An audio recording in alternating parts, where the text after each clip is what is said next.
इस वीडियो में हम देखेंगे क्लासिकल आईपीसी प्रॉब्लम। सेकंड है हमारी डाइनिंग फिलोसोफर प्रॉब्लम। तो ये जो है ये भी एक आईएमपी टॉपिक है, ये भी एग्जाम में कई बार पूछा जा चुका है। देखते हैं what is dining philosopher problem. तो यहाँ पे क्या है, 5 फिलोसोफर होंगे एक राउंड टेबल पर, जिनके पास 5 प्लेट्स होगी और इन सभी के बीच में 5 फॉर्क्स होगी। ओके, इन दिस प्रॉब्लम, ठीक है, यहाँ पे ये लोग जो है या तो ईटिंग करेंगे या फिर थिंकिंग करेंगे। अगर एक जन ईटिंग कर रहा है तो फिर वो थिंक नहीं कर सकता है, अगर थिंकिंग कर रहा है तब वो ईट नहीं कर सकता है। हर फिलोसोफर के पास अपनी 5 प्लेट्स है और सभी के बीच में एक एक फॉर्क्स रखी गई है। टोटल 5 फॉर्क्स है। और यहाँ पे फिलोसोफर को अगर खाना होगा तो उसे क्या करना होगा, उसके इमीडिएट लेफ़्ट वाली पहले फॉर्क को उठाना होगा, फिर उसके राइट वाली फॉर्क को उठाना होगा, तभी ये जो है वो ईट कर पाएगा। ओके, और यहाँ पे अगर देखो, अगर किसी को खाना होगा, मान लो कि ये खा रहा है तो इसने पहले ये वाली फॉर्क उठा ली और ये वाली फॉर्क उठा ली, तो इसके ये बाजू में ये दोनों जो है वो ईट नहीं कर पाएंगे। ठीक है, ये दोनों, ये और ये दोनों ईट नहीं कर पाएंगे। और यहाँ पर भी सेम, इनमें से कोई एक ही ईट कर पाएगा, या तो ये ईट कर पाएगा या फिर ये। अगर ये इसने दोनों फॉर्क उठा ली तो फिर ये जो है वो ईट नहीं कर पाएगा। तो यानी अभी इस सिचुएशन में क्या हो रहा है, सिर्फ 2 ही जन जो है वो ईट कर पाएंगे, तो बाकी के तीनों को फिर वेट करना होगा। तो इसके लिए हम इस प्रॉब्लम को सेमाफोर के थ्रू सॉल्व करेंगे। तो पहले हम क्या करेंगे, पहले जितने भी नंबर ऑफ फिलोसोफर हैं उन्हें हम डिफाइन कर देंगे। 5 है तो 5 डिफाइन कर दिया। लेफ्ट नेबर यानी कोई भी आप यहाँ से एक आई जो है, यानी इसमें से कोई भी आप एक फिलोसोफर को सिलेक्ट करते हो, उसके लेफ़्ट में कितने हैं और उसके राइट में कितने हैं वो हम यहाँ पे काउंट करेंगे। ठीक है, तो लेफ़्ट के लिए क्या है, i plus n minus 1 modulo 5, और राइट के लिए क्या है, i प्लस 1 मॉड्यूलो 5। ओके, अब क्या करना है, थिंकिंग डिफाइन करेंगे। फिलोसोफर जो थिंकिंग करने वाले कितने हैं, यहाँ पे अभी 0 डिफाइन करेंगे।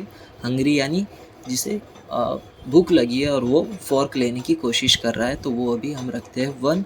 और जो ईटर है, ईटिंग वाले, यानी अभी हमने देखा सिर्फ 2 जन ईट कर पाते हैं, इसके लिए फिलोसोफर ईटिंग के लिए हम रखेंगे 2 ही। ठीक है, यहाँ पे अभी हमने देखा था ना कि 2 ही जन ईट कर पाते, ये और ये, बाकी के 3 जो है वो कोई दूसरी एक्टिविटी करेंगे।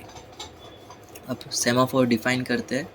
यहाँ पे क्या है, इंट स्टेट ऑफ एन, ये क्या है, एक एरे क्रिएट किया है जिसके अंदर हम सभी का स्टेटस देखेंगे। Keep the track of everyone state.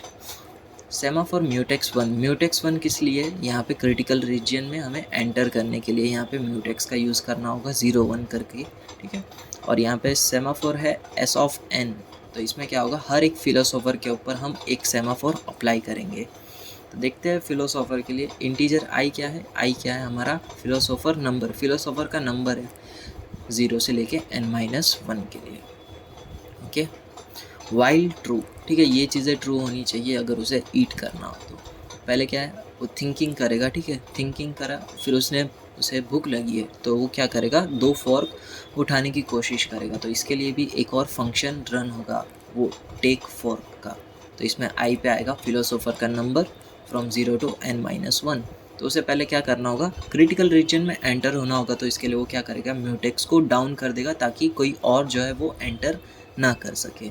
अब वो क्या करेगा, अपना स्टेटस है वो हंग्री कर देगा, यानी उसे 2 फॉर्क उठानी है वो बताएगा एक तरह से।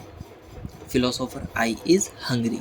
अब क्या होगा, टेस्ट आई, यानी वो 2 फॉर्क उठाने की कोशिश करेगा। अब उसका भी एक और फंक्शन रन होगा यहाँ पे। ठीक है, तो इसमें क्या होगा, स्टेटस जो है पहले तो उसका हंग्री होना चाहिए, और उसके लेफ़्ट में जो फिलोसोफर है वो ईटिंग नहीं करना चाहिए, और राइट वाला भी फिलोसोफर है वो ईटिंग नहीं करना चाहिए।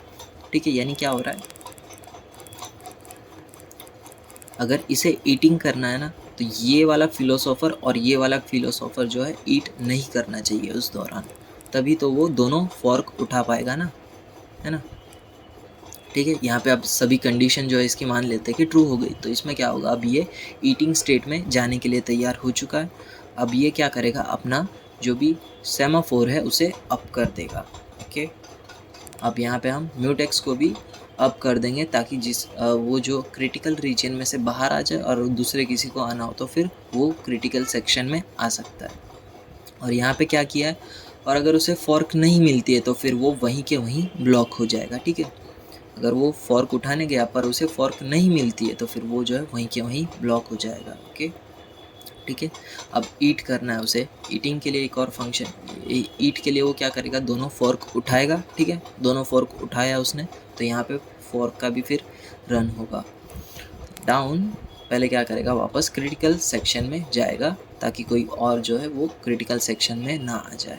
फिर क्या करेगा, स्टेटस करेगा thinking philosopher has finished eating, ठीक है। यहाँ पे पुट कर दिया इसने, यहाँ पे इसने ईटिंग कर लिया था, अब ये क्या करेगा, फॉर्क को रखेगा, ठीक है। यहाँ पे बताना मैं भूल गया, यहाँ पे ईटिंग पे क्या होगा, वो उसने ईट कर लिया, अब वो जो है ईट करने के बाद दोनों फॉर्क्स को साइड में रख रहा है। तो ये साइड में किस तरह से रखना है उसका प्रोग्राम यहाँ पे चल रहा है, ओके। तो पहले वो क्या करेगा, क्रिटिकल सेक्शन में आ जाएगा ताकि कोई और जो है वो उसमें आ नहीं जाए। तो अब वो क्या करेगा, उसका स्टेटस जो है यहाँ पे हंग्री से फिर वो थिंकिंग में अपडेट कर देगा। अब जो है उसके लेफ़्ट में वो फॉर्क पुट कर देगा, यानी जो भी उसका लेफ़्ट नेबर है वो खा सके, और फिर राइट वाला रख देगा ताकि उसका राइट नेबर जो है वो अब खा सकता है। अब क्या करेगा, वो क्रिटिकल सेक्शन में से बाहर आ जाएगा। बस यहाँ पे हमारा पूरा ये डाइनिंग फिलोसोफर प्रॉब्लम जो है वो ख़त्म होता है।